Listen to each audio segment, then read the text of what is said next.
else. What's up? All right, so what's going on, everybody? How's it going? It's going. Today is our trial run of the video. We're going to try to do this YouTube-y things, right? So what's up, y'all? I'm sorry that you get the back of my head, but it is what it is for now. Lizzie's not very happy about having to be on video, so whatever is whatever. Yep. So today, I'm Derek, by the way. Hello, this is what I look like. I'm sorry for... You know what I look like. I put pictures of myself on our Facebook every once in a while. Because you guys react more whenever I put pictures of real people up. So there you go. It's great. You guys actually connect with it better. As opposed to unreal people? Well, like as opposed to like stock photos. Like if I go get stock photos or something, like everybody's like, nah. But then whenever I put like unreal people, dead like people, people from our podcast or whatever, like if I take a picture of us, like people love it. So thanks, guys. Share if you would. Let's make it hot. This is Matt. Hi. He's the newest addition, but a great one. And this is Lizzie, my wife. So it is what it is. Now you can put faces to names and names to faces and all of that. Yeah. So today. Yeah. You picked the topic today. I've been doing that good. a lot lately. No, it's good. good. Okay, so my topic was more or less permissible but not beneficial. Yeah. And the idea behind it for me was just all the things that were like they're perfectly good things that we can do in our lives, or participate in, or feed ourselves with, whether it's food or not food. And in small doses is good, but sometimes it can be bad for us. So. Yeah, so the scripture reference for this is 1 Corinthians 10:23. Yeah. All things are lawful for me, but not all things are helpful. All things are lawful for me, but not all things build up. So we will dive into that concept today. So welcome to the Truth Response.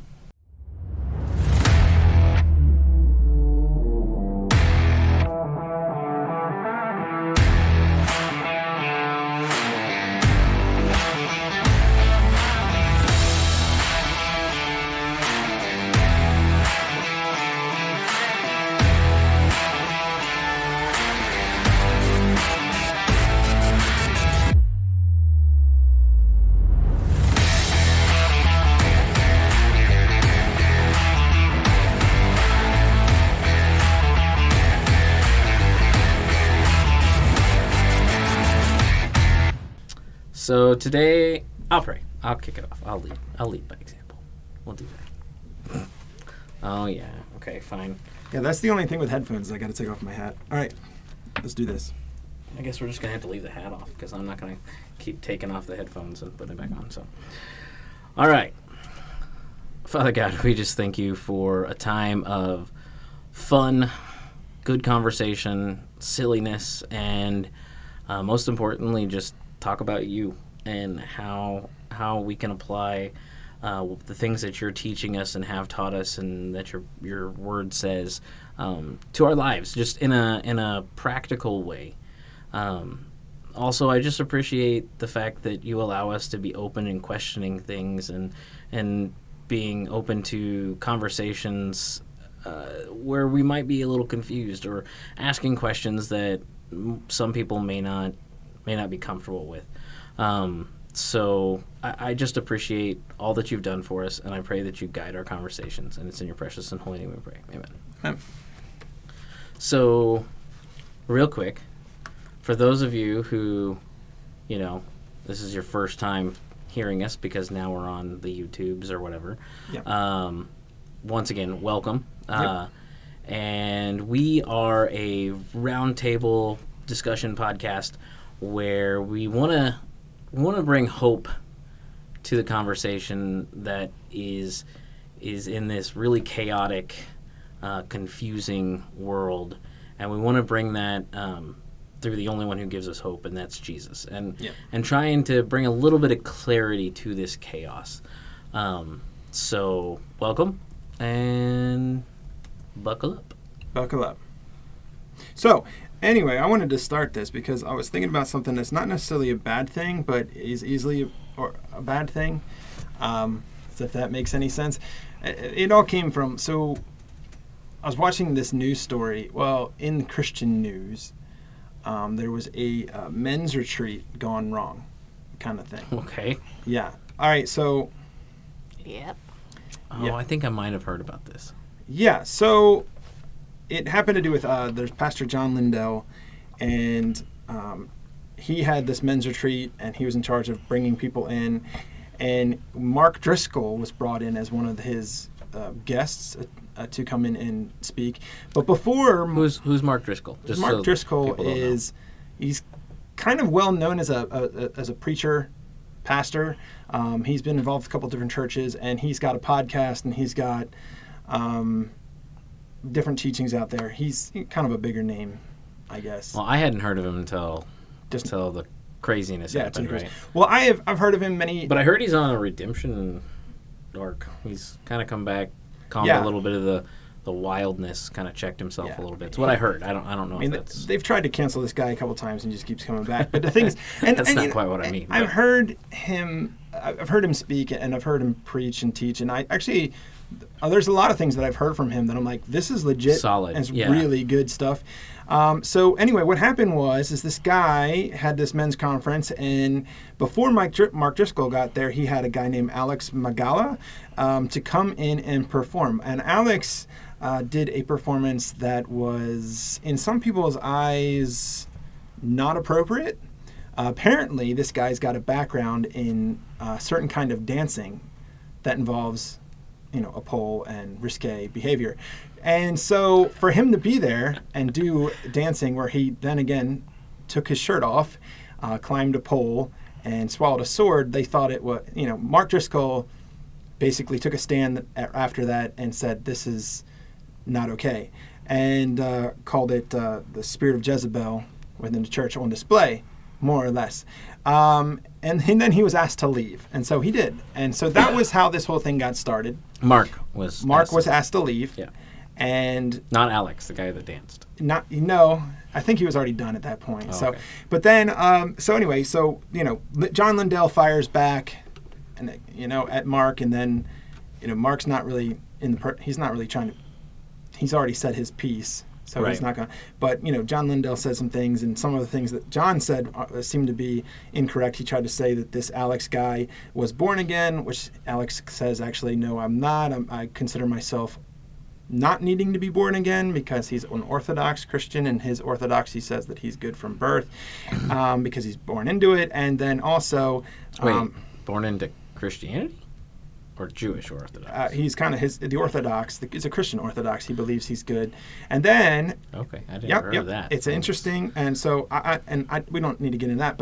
And then the other thing that he said that wasn't true is he said he has kids, and this guy Alex like, yeah, I don't have kids. So with that, people are going crazy. And so that's how I came to this. I was kind of just... I'm like lightly monitoring it just to see what happens. Because some people are wanting to take one side, John Lindell's side, or Mark Driscoll's side. And I've heard... I listened to what Mark had to say, and if, from his points of view, I'm like, I get where you're at, and then I can see where John's trying to be like, look, this isn't what this was meant to be, and I get that. But anyway, then you look to the comments sections about this, and that's how I landed on this today. Because, people want to put in their 2 cents, which can be a good thing, right? If they're trying to defend or so. But even then, it can quickly turn into a really bad thing. I mean, it becomes just a hate fest. Yeah. Where one side's trying to hate the other side or just defend one point of view. And then, after I was kind of fed up, and I only looked for a few moments, but I'm fed up with looking at the comments, and it takes not long to do. Then I go online, and it was during my lunch break today, and I was one of the social media pages that I was following, somebody asked a question about theology, and then you get all kinds of crazy answers.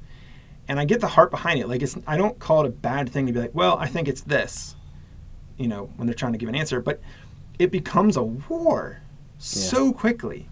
And so I'm like, yeah, I mean, these things are permissible to give answers, but I don't think these are beneficial. When you start to get that much involvement and that much side picking, and it's like, this isn't beneficial. So you're talking it's not helping anything. The permissible but not beneficial is the craziness in the comments. Not only that, but I found myself thinking it's okay for me to look into these news stories and read these things, but it's not beneficial for me either. Because here I am intaking garbage. Exactly. Yeah. That's what it felt like. It's like I'm intaking things that make me feel like I'm not good anymore. Like, you know what I mean? Not that I'm a bad person because of it. It's just that I started to feel kind of icky. That'd be the technical term. You know, I've heard a lot of people, like, I listen to a lot of Joe Rogan. Okay. So, name drop. Boom. Not that Joe Rogan's going to listen to us, but I do listen to a lot of Joe Rogan, and one of the things that he says is he just ignores all of that. He doesn't read the comments, like, at all. And it is so much better for him. Like, he like, is a huge believer in that. And I've heard several other people say the same thing, that, you know, not reading the comments in some of the chaos like that is really helpful. Because you're right. It's easy to get down this path of, like, I don't know, frustration. Whether you're the one posting it, whether you're the one, you know, just reading the comments and getting frustrated with one side or the other or both, and all that negativity, which sometimes is good. I mean, some of the frustration can be, I don't want to go as far as saying righteous, but, like, it's makes sense. Like, what? I know. Whatever. Sometimes it makes sense to be, like, you know, angry about something, but unnecessarily is what you want to stay away from, right? So, yeah, no, I am right there with you. I hear it. Yeah, it doesn't take long for any of that stuff to turn into just mudslinging. Like, it's like. Well, and it goes from even just here's or dehumanizing. Here's the arguments back and forth, goes to, well, you're an idiot, you know, or something like that. Or now I've looked at your social media profile and you're all these things. Yeah, and so, but the thing is with this stuff, and it quickly gets out of hand, where, you know, suddenly people are drawing conclusions, and you know, it gets really muddy on if they should be drawn or not, you know, and plus just intaking that kind of negativity. You know, it's one of the things that Paul points out, you know, we're not supposed to really focus on we're supposed to focus on the gospel and the primary things, not these other things. You know, if those things are causing conflict, then they're not to be, you know, it's the focus that we need. You know, here they are, and if somebody made a mistake in either party, we're human. Yeah. But then people want to, like, really draw it out, you know, and they can't help themselves. And so to me, it was like, yeah, is it healthy for me to, that's what I was asking myself, is it healthy for me to continue reading stories like this and to continue looking into this? Or do I need to just move on, right? And then for those who are, is it healthy to be commenting at this point? You know, there's a freedom that we have to do these things. And like I said, in many cases, it's like, it could be fine. But in this case, it feels like sometimes it's not. Well, and you got to remember, each of us has a circle of influence, right? Yeah. And the circle of influence of the commenters on a lot of that stuff is not the people, is not any of the other people, right? That's not their circle of influence. Now, you know, Mark Driscoll, he would be in the circle of influence, that circle of influence of, who was it that hosted the... John Lindell. It was, So John Lindell, we'll just put him out there, right? James River Church. So John Lindell and Mark Driscoll are in that same circle of influence, right? Right. When one speaks, the other one listens, whether they agree with them or not, right? Like, maybe, but they know each other. They know who the other one is. They're in that same circle. If Mark Driscoll were to be like, you know, this guy says this, whatever, and the other guy would see that and respond, he would actually take that to heart in some way, whether that's positive or negative or whatever. All those commenters, and then you and I posting on that's not our sphere of influence, all right? Like, so if within our congregation, that there became an argument or there became a bunch of comments one way or the other on it, that's our sphere of influence. That's where we should be speaking into and listening to, because we can actually influence what's going on with that. But it's not really all that healthy to do that, right? To do the arguing on one side or the other whenever it's people that are completely outside of anything that's going to listen to you, right? Like they have no skin in the game. Matter. Right. Your opinion doesn't matter to the people that you're commenting to and you know, and all that and back and forth with. It really doesn't. And there's a whole lot of anonymity whenever you don't personally know the person, whether your name and face are attached to it or not. So it's, I think in that situation, sphere of influence is very important for it to be beneficial and to build up, right? To actually have something matter within what you're doing with that. And if it's outside your sphere of influence, like, it may be good to hear the news articles, right, and see what's going on with it, because other people within your sphere of influence are probably hearing and seeing those news articles as well. But engaging in the comment section on those news articles, I agree. That's not beneficial and does not build up. Yeah, I refuse to do that. I actually try to refuse in most cases to even really engage with people online because of that, you know, separation. It's impersonal. Yeah. And, you know, because it is, people feel like it's licensed to do all kinds of things. But yeah, I mean, like I said, maybe more time needs to be spent. It's like, yeah, I can do this, and perhaps there's nothing wrong in doing this, but should it actually be done? Yeah. Do I really need to put my 2 cents in? Because I don't. In my case, I'm like, nope, I don't think I need to back away from this. You know, some people feel the opposite. They're like, well, no, I think I have to put mine in because this needs to be stopped, or somebody has to stand up for this voice or that voice. I'm like, yeah, I don't think it's helping, especially on that kind of platform. Yeah, and honestly, that's a lot of social media. Yeah, especially places like noise. Especially like Twitter and such. Like, although your sphere of influence is probably closer to 50% of who's on your social media. Yeah, right. I mean, this wasn't even. Unless you're commenting on somebody else's social media, I guess you should. Yeah, this was just me going to a website, the ChristianPost.com, and I was just reading what was on there. Yeah. Because I figured instead of going online and seeing what people are posting, let me just try to find a Christian news page and see what they're putting on. And by the way, I would also caution people, just because it says it's a Christian news page, I'm not going to say, I looked at a couple of them, so that's for the record. Some news pages are a little better than others. Some of them, some of the stories they run, I'm like, oh my goodness. So, but it is also good to cross-reference, to read several if you're gonna. If they're all reporting on one story, yeah, right? I think that's because there's multiple sides to the truth, but only one of them matters, right? There's multiple, not sides to the truth, but perspectives of the truth, I guess. Yeah, but okay, let's go and we'll look at. Philippians 4, we're talking about taking in positive things, thinking of positive things. Man, going through these news pages, it's not a lot of positive. There's a reason I don't watch the news. Oh, I stopped watching regular news a long time ago. Yeah, me too. Every time it was depressing.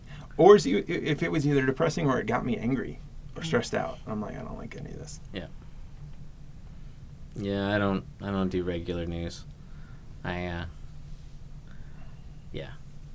Although, from what I understand, quote unquote mainstream media, like news is not really mainstream anymore. Most people are going to social media like Twitter or X or whatever for their news and whatnot anyways. They're not really going to news stations like CNN, although some do, still, but it's shifting from that stuff. You mean people don't watch C-SPAN anymore?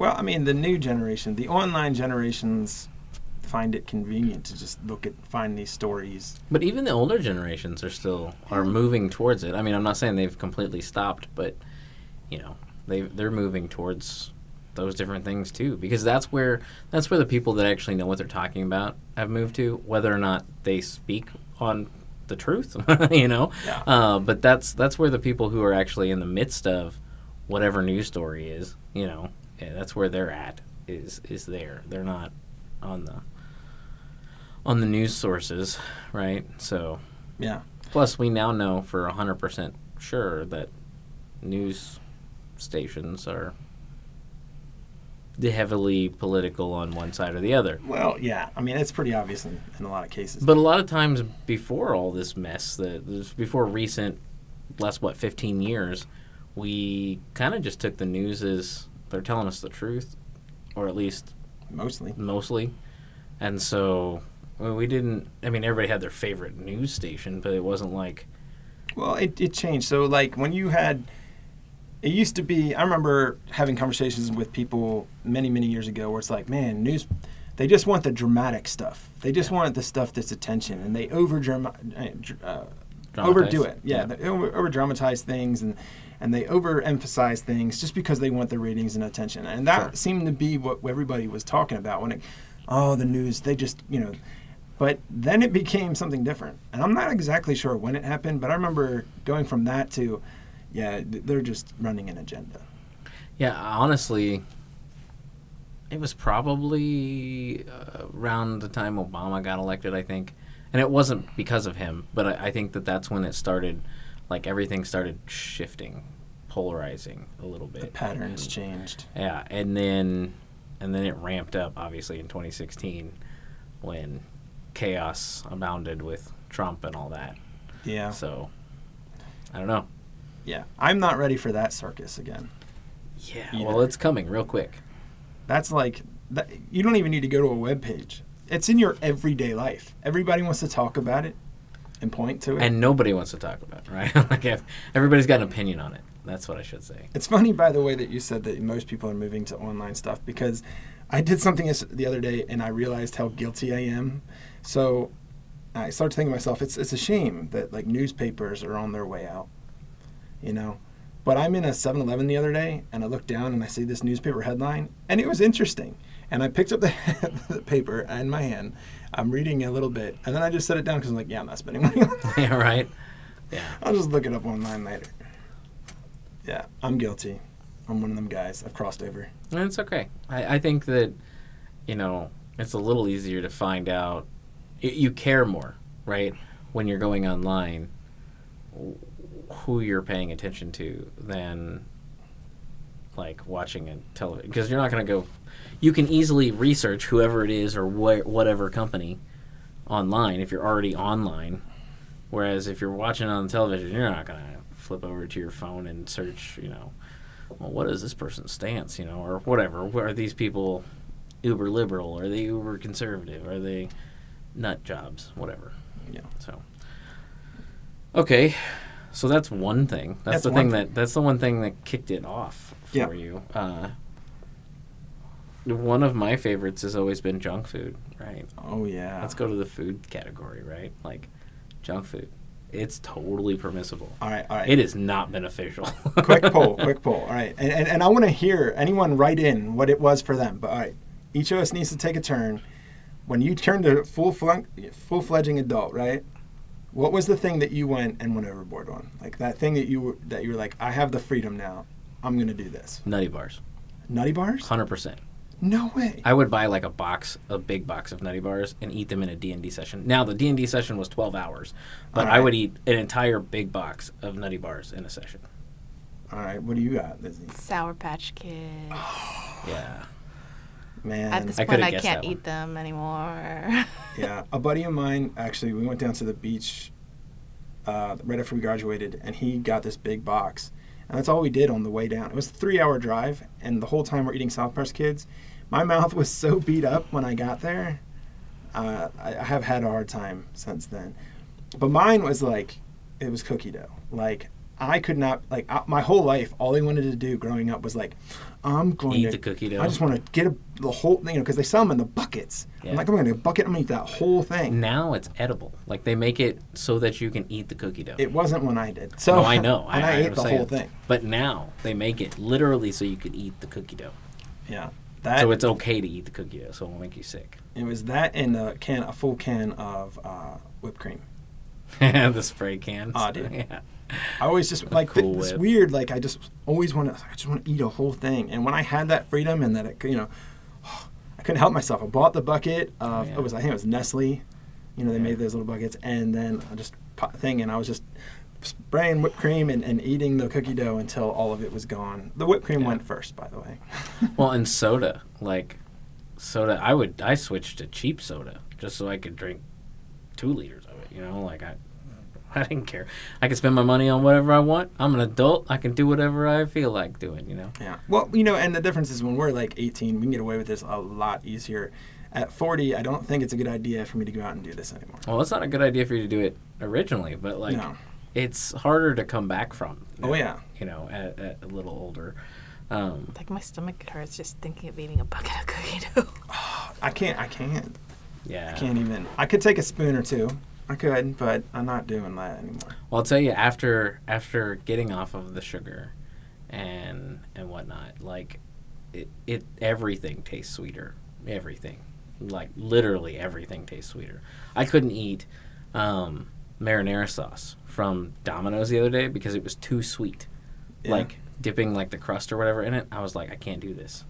It's too sweet. It's just nasty. So it's good. It's a good thing to get off sugar. Just FYI, so that's something. That's something.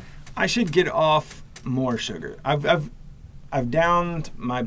I used to have a terrible thing with sugar, and I've gone down dramatically, from where I once was. But I still enjoy sugar. Like I like sweet tea, and Sure. I like sugar in my coffee. And actually, my worst 2 things is sugar in my coffee and Put sweet sugar in tea. your coffee. That's disgusting. To you, No, just straight coffee. Actually, go straight espresso. That's where you should be at. dude, Real men drink espresso. dude, that's like a gateway Put drug. hair on your chest. Anyways, yeah. You're laughing. No, and now I'm not saying like I don't eat sugar ever. Like I It's had like we I have, had a like, little piece of no cheesecake sugar, the other day. little sugar. Yes, sugar. All I have the sugar. I have sugar on occasion. Yes. So like I had a little piece of cheesecake the other day Oh, you tried the cheesecake? from yeah. Yeah. I tried some cheesecake. Yeah, we and had cheesecake. Be jealous. All right. it was good. But it was super sweet too. Oh, yeah. And then I'll go days without having any. So it's like several days in between the actual sugary things. Now I'm not saying that there's 0 sugar in my diet. I mean, obviously there's a lot of stuff with sugar in it. But the sugary things, like the snacks, all of that stuff, I cut all that out. I don't eat regular chips. If I eat chips, I try to keep it to corn chips because that has the least amount of sugar, if any, in it. So yeah. In fact, like Fritos, at least the off-brand from Winn-Dixie, do not have any sugar in them at all. Interesting. 0. Like you can read through it and there's no sugar. It's incredible. So okay. so sugar. I got a couple others, but you can go if you got one or Lizzie. Sugar? Oh, I mean, No, I'm saying other things. okay. What do you got, Lizzie? What do you mean? What do I got? We're Well, talking what other about things are permissible but not beneficial? TV.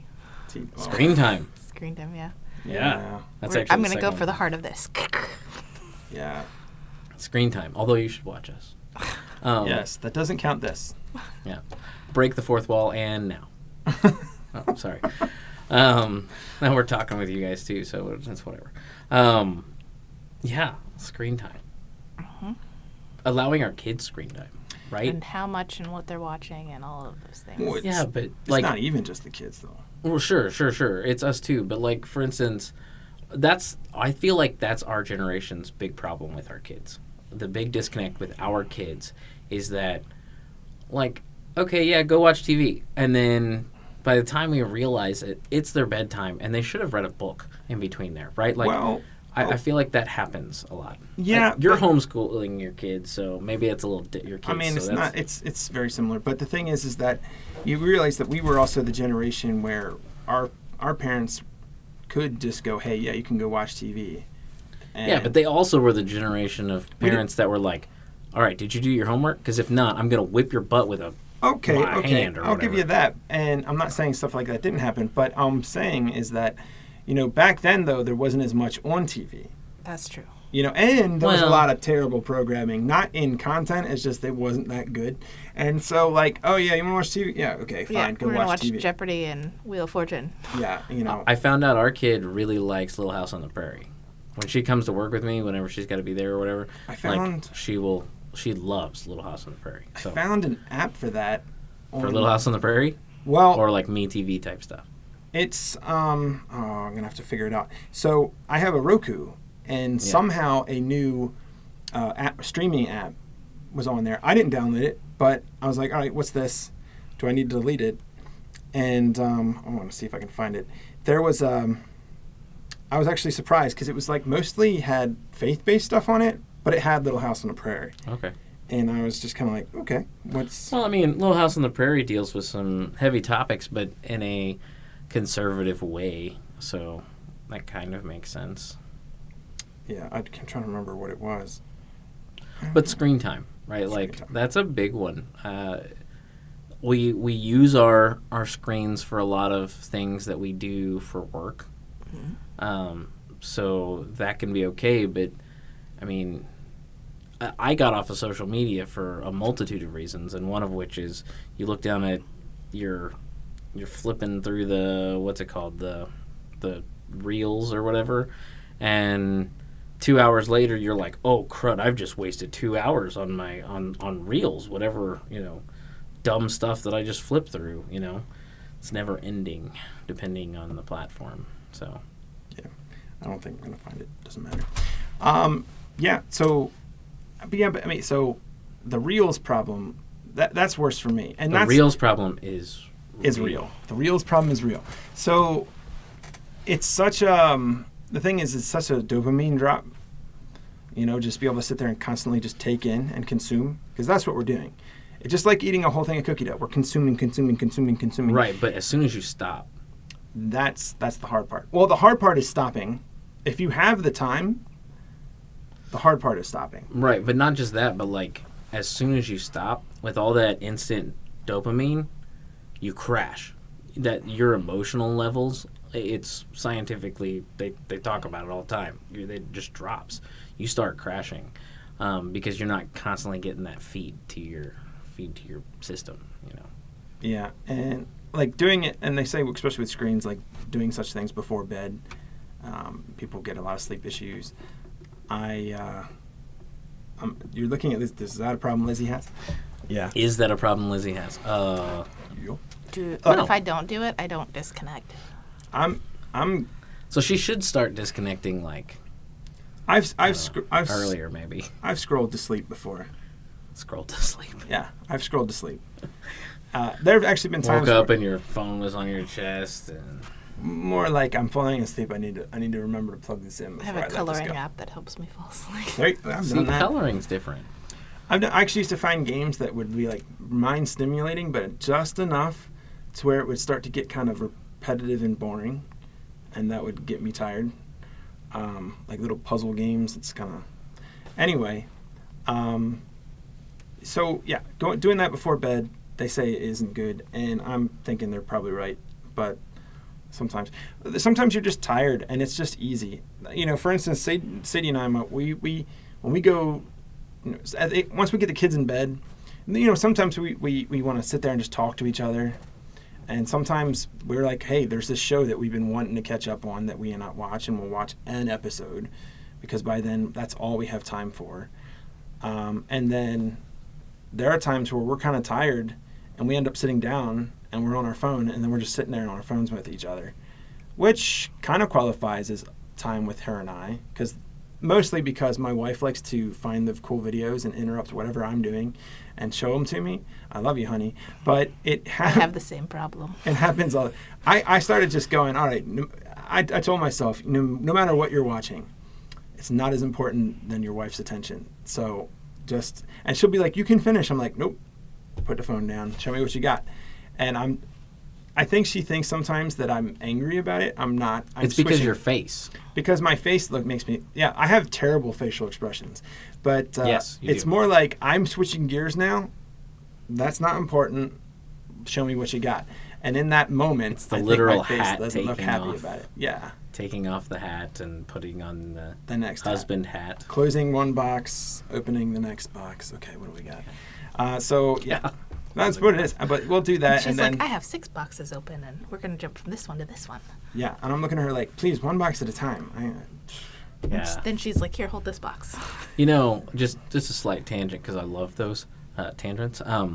When women somehow succeed in shoving 2 of our boxes together or opening them at the same time, it then becomes one large box that never separates. And I don't think women realize that. Like, it's when you open that box that you just, seamed together or whatever, you seared together, that's all one box now. And you get both sides of that, whether you want to or not. So just FYI, ladies, that is at least something that happens with me. I don't know if it happens with you. I think you're right. You've connected those 2 things, and I can't unconnect them now. Well, that's true sometimes. But also for me, my big problem is that, like, if I want to get something into habit for me or into my routine, you can't mess with the routine. You got to let it be routine.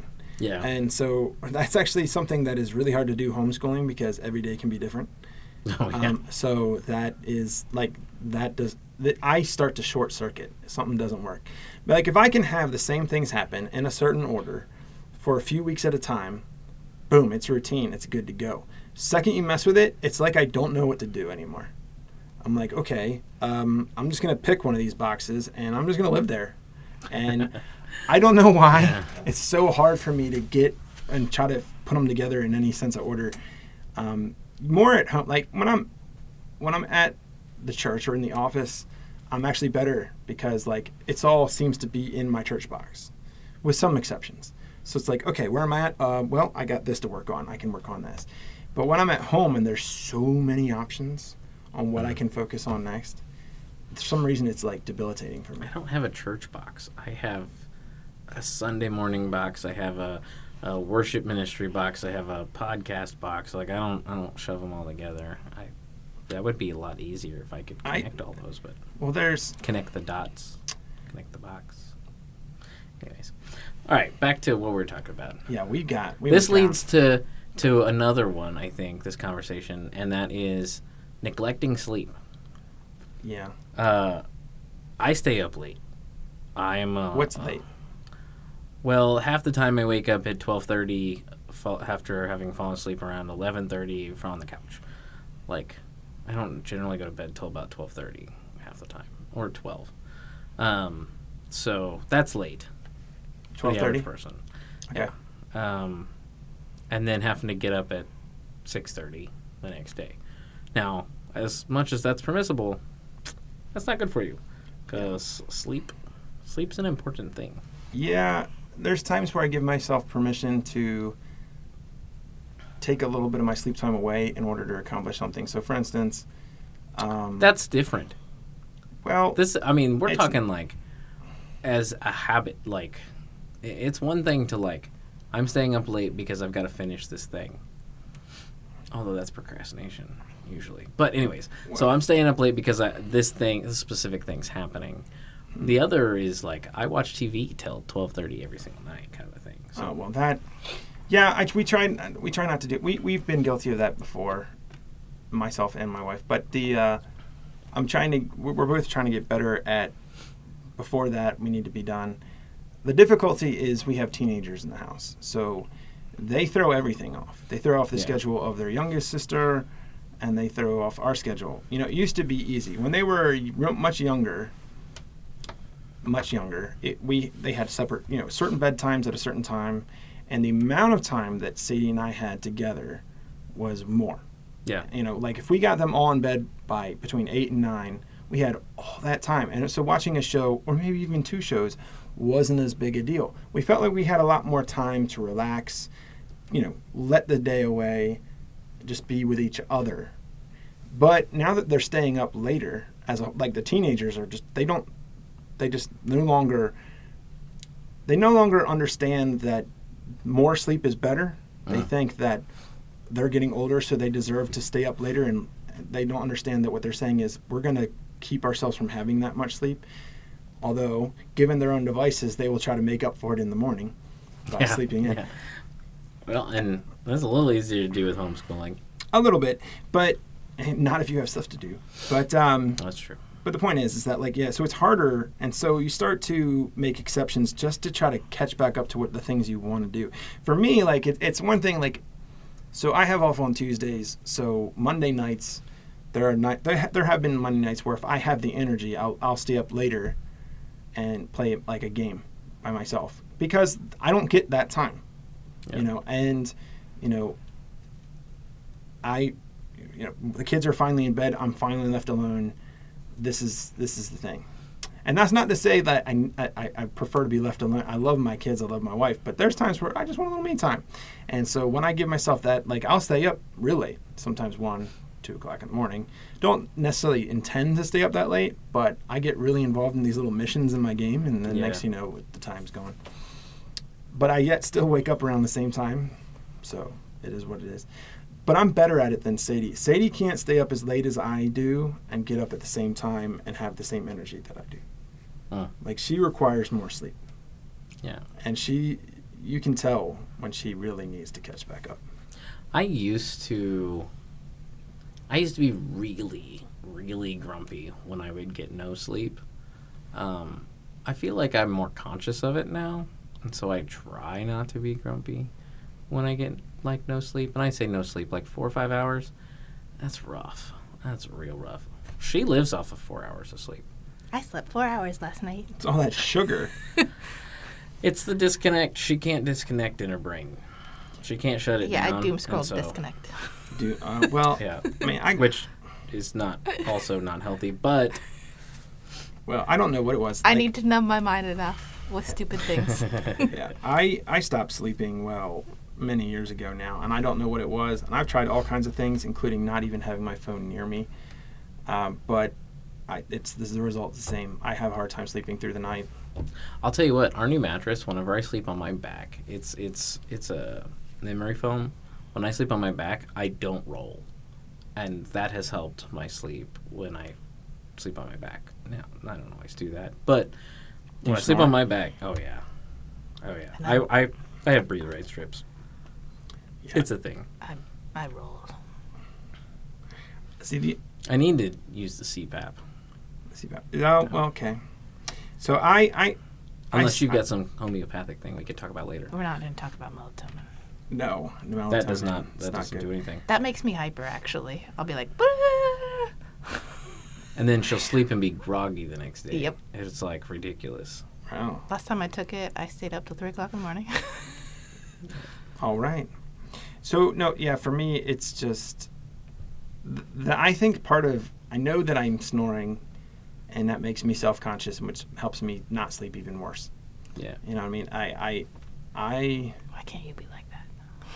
I mean, if I like falling asleep on my back, but I know I'm going to snore, so if I find myself drifting, I tend to turn on my side, which is oftentimes, that just wakes me up a little bit, and so now I'm trying even harder to fall asleep. And then when I get there and I get a little rest, my body, as if it's like, hey, you've relaxed long enough. I think you need to start thinking about stuff again. So it wakes me up. My head hits the pillow and I'm out. I envy you. I hate him. We just rearranged our bedroom. So now I'm sleeping on the opposite side of the bed, which is good because then I can lay on my side and snore away from her. So it's good. So what about working? Overworking. Well, before you wanted one more thing about sleep, though. Sleep. I do want to point out. I mean, this is the truth response. Rest is incredibly important. Yeah. And so we really should take that more seriously. I mean, God was the first one to show us rest. when he created the world. He also told us to keep the Sabbath holy, which is really for rest, and his day starts with rest. Like when he established a day, it was night first, then day. Rest is always at the forefront of everything. Like, so if God says rest is important, we should take it as something important. And rest is not just sleeping. Rest is also just taking a break. Which is that a good means, segue that means into work. not over cleaning your house, not doing just all that stuff. Work, but like good works. Like you can do too much. Yeah. Like spread yourself too thin. I think about you Pour out. sometimes. All right. So I think It's about me when we're talking about overworking, Creeper.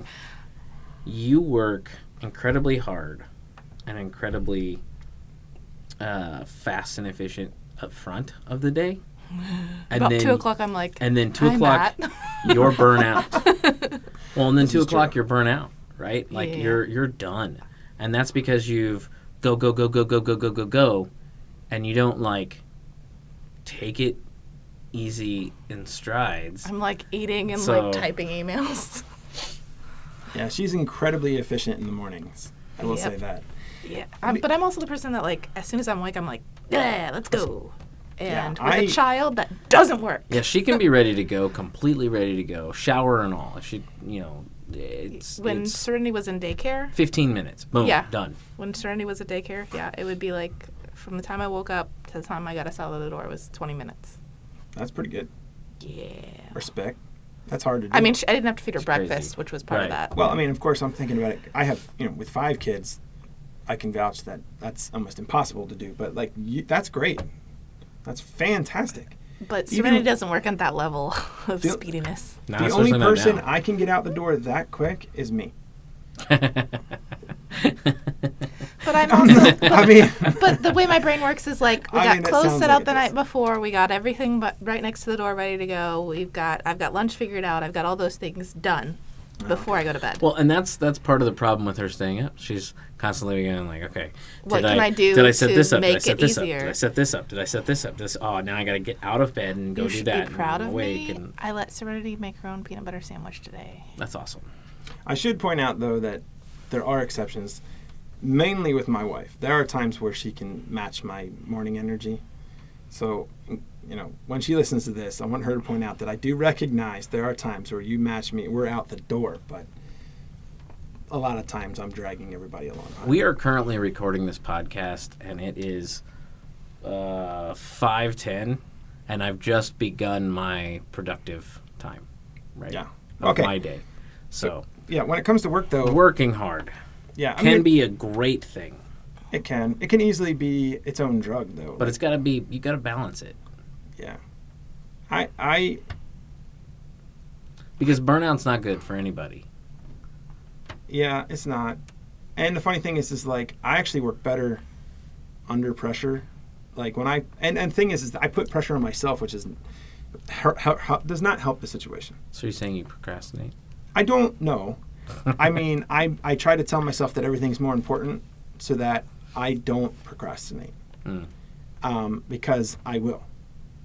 And so, yeah, I sit But there. you're like, also the kind of person that like you can have conversations with anybody at any time, and then that pushes all that stuff back. yeah. I do that to Nick a lot too. Yeah, I do. I break out in conversations about anything at any time myself. And it's easy for someone else to do that with me.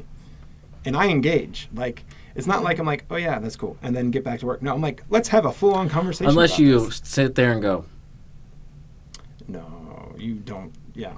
that may be engaged to you, but it's not engaging to anybody else. I'm listening. That's what... he thinks that my face looks like No, I I'm know angry. that you look like that. That is... This is my happy face, right? No, It's okay, just my sorry. face. So, yeah. So, but that in and of itself can be not healthy, right? Like making everything the most important thing. It isn't. And I can tell you that because I have anxiety issues as it is. And so when I do that, there's times where I push too hard on myself. Yeah. And then I'm like, ooh, now how do I fix this? And there's one thing to living in the moment, right? Like being here, being present right here, right now with the thing that you're doing. And there's another to like make this is the most important thing right now that has to be done. Well, like those are different things too. And there's plenty of things that you can justify. When I want to have put together good teaching for the students, and I can hyper focus on that. Like, yeah, that's totally fine. Well, that's your primary job function is like yeah, the students, right? Like the youth. So yeah, so that's good. And when I'm trying to, when there's a lot going on, and all of it is not equally important. Yeah. But sometimes I make it feel that way to myself, and so I have these little panic moments where I'm like, oh my gosh, I don't feel like I'm getting enough done. And I'm like, all right, no, just work on this. This is important right now. Just focus on that. And then when that's done, move on to the next thing. So I want to take this to kind of the next level, this conversation, because like we're talking about things that we can do that are permissible for us to do, but aren't beneficial and don't build up. Yep. And we a lot of times think of this as it's not building up and it's not beneficial for us as individual human beings. But we as Christians are called as one body. And when one member of the body is hurting, the whole body hurts. And whenever one member is rejoicing, the whole body rejoices. So we have to think of this on a whole another level, and especially when we're thinking spiritually, like the things that all of these things affect the whole body of Christians, all of them, like all of these things that we've mentioned, that when we do it personally, has an effect on the whole rest of the body.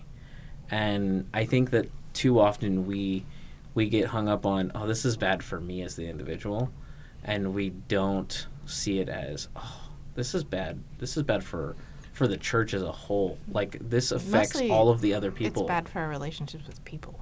That's what I mean. Like, it affects the other people, yeah. Yeah, because you can bring stuff into a situation that doesn't belong there. Right. Yeah. And you can, like, okay, say, for example, you didn't get enough sleep last night because you decided, I'm gonna play some video games, right? Like, I don't do it very often, but I'm getting my games in tonight. And then you get called in because a youth is acting up and a parent wants some counseling, right? Mm-hmm. That next day when you're supposed to be off work. Mm-hmm. And then you come in and you've drank that extra energy drink that you shouldn't have drank, right? That's probably not going to happen. And that's probably not. But I'm just saying to wake up, right? You're like, okay, I got to wake up because I only got 4 hours of sleep or whatever, and so I'm going to drink a big coffee with tons of sugar or whatever you drink, sure. You pansy. And cream. And cream. Oh my gosh. Well, whatever. You know what I mean? Like you're taking in all of these things, and then you get there and you're not going to be the most effective.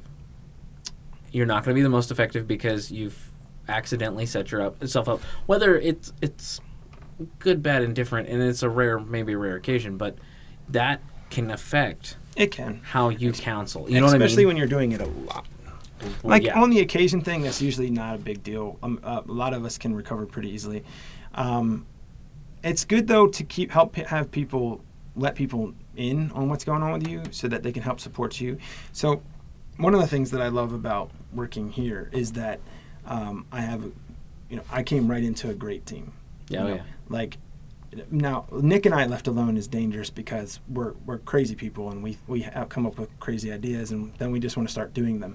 Lizzie helps keep us from going too overboard, although she's a bit crazy herself, but her ideas don't necessarily completely mesh with ours sometimes, so it's good.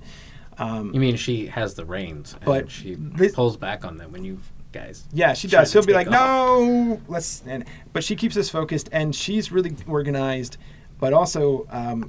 by the way, that does not come naturally to me, just so you know. That's stressful for her. I don't know. Well, then you don't show that it's stressful because you do it as like it's like breathing, and that's what it looks like to us. And so I really appreciate that. But one of my favorite thing about working next to Lizzie is that she's there and I can talk to her, and there's been many times where she'll look at me and go, "How can I help?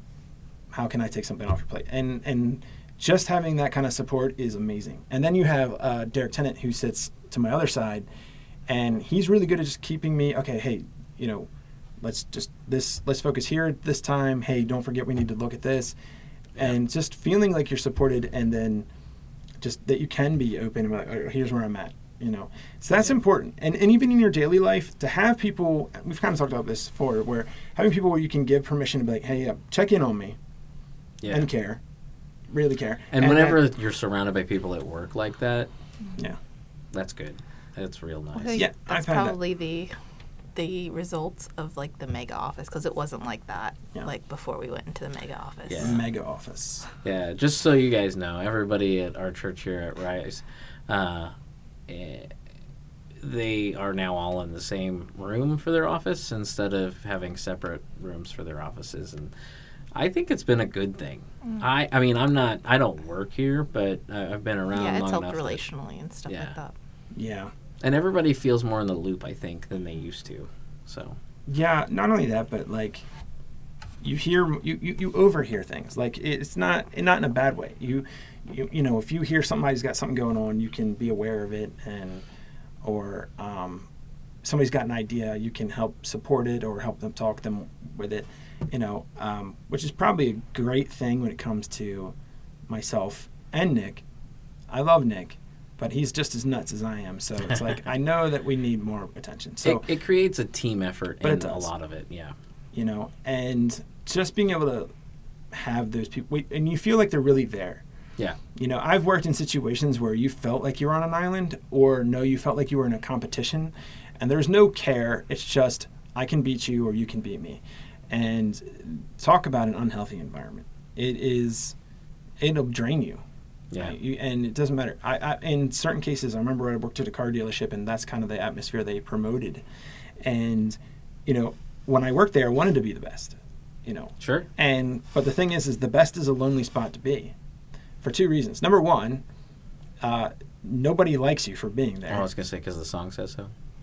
Sure. But nobody likes you from being there. Okay. And two is that only counts 1 month at a time.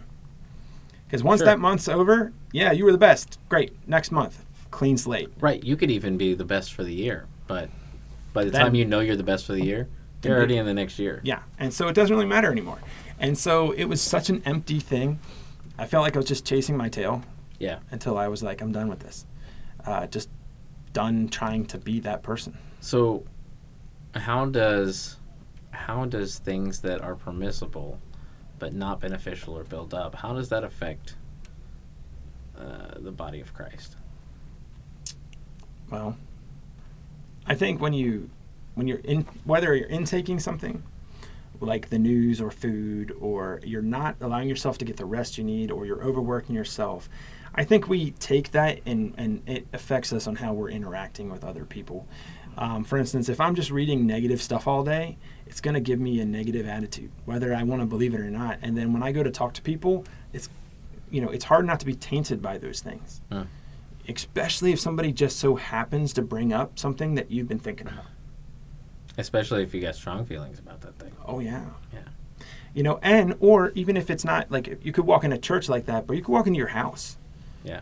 Your house is your first ministry, right? So if you're having a bad day and you're letting it affect you, I mean, if you're really like absorbing it, and you walk into your house and your kid wants your attention, you can end up taking it out on your kid. You can take it out on your spouse or anyone else, and they don't deserve that. Right. Even if you got to be intentional about having that processing time, that debriefing time between your stressful day and you walking in that door. That's an important thing. Yeah, and when it comes to things like rest, if you're just pouring out, and that's something that's the easiest thing to do, is pour yourself out, and which is a great thing. Yeah. To pour out into another person. But if you're not getting poured back into, or you're just not giving enough time to fill back up, you will burn out, and then you're no good for anyone. Yeah. Because then something will happen and you'll just be crushed by it. What do you think? I try not to. It's that time of the day. I was going to say, remember when we mentioned that she was burnt out since 2? Oh, yeah. It's past 2 o'clock. It's past 2 o'clock. Yeah. And for those of you who are just now tuning in because of the YouTubes, welcome. This is Lizzie's longest day. Well, it's your long day too. I mean, most of you guys on staff, it's your long day. Wednesdays and Sundays. Yeah. Wednesdays are crazy. It's literally all day long, and so is Sundays. But I feel like Wednesdays are just because there's no downtime, there's no stop time. So, but it's once everybody's gone at night. Yeah. Then we end up staying way too late. That too, because for some Decompressing. reason I get a second wind at like 8:30, Oh yeah. and then I want to talk to people. I drag myself into the auditorium and I'm like, I'm too tired to actually leave. I'm the opposite. Somehow, like now it's free time, and free time to talk to people is like exhilarating for me. So I'm too. like, yes, let's talk. Yeah. I could have had the longest day in the world, and I get around, especially specific people. Like Well, I mean, we know that you and I energize each other. I feel too. You and I will get into a conversation at any point, at any location, and it could go way longer. Yeah, like on Thursday nights when we come to pick Serenity up. Yeah, you guys come, and then we're sitting there for what was it like? It's like 11 o'clock. I was like, was like we 2 should have hours. had the kid in bed 2 hours ago. Like, Yeah.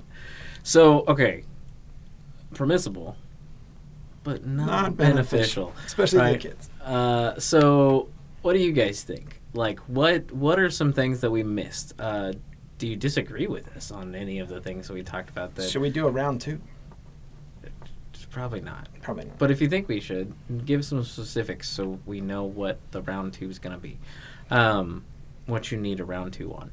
But if you do have some other topics, we're glad to hear it. But I want to know what you guys think about this one. Like, what do you guys think about things that are totally okay, permissible, but not beneficial, and how they affect the body of Christ? I'm curious on that too. So let us know.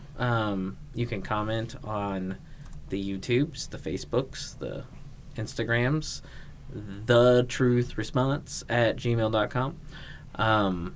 You can please like us, share, subscribe, click the little bell because that apparently notifies you that we've got a new video. And if any of you are super tech savvy, social media savvy, we are totally interested in bringing you on board. So hit us up, let us know, and God bless. Hey, thanks for joining us. Make sure to subscribe and give us a like on iTunes and Spotify so that you will never miss a show. And while you're at it, check out our Facebook and Instagram pages and make sure you tell your friends about this show. You don't want them to miss out on the truth because we are all about the truth here. Thanks for joining us this week, and God bless.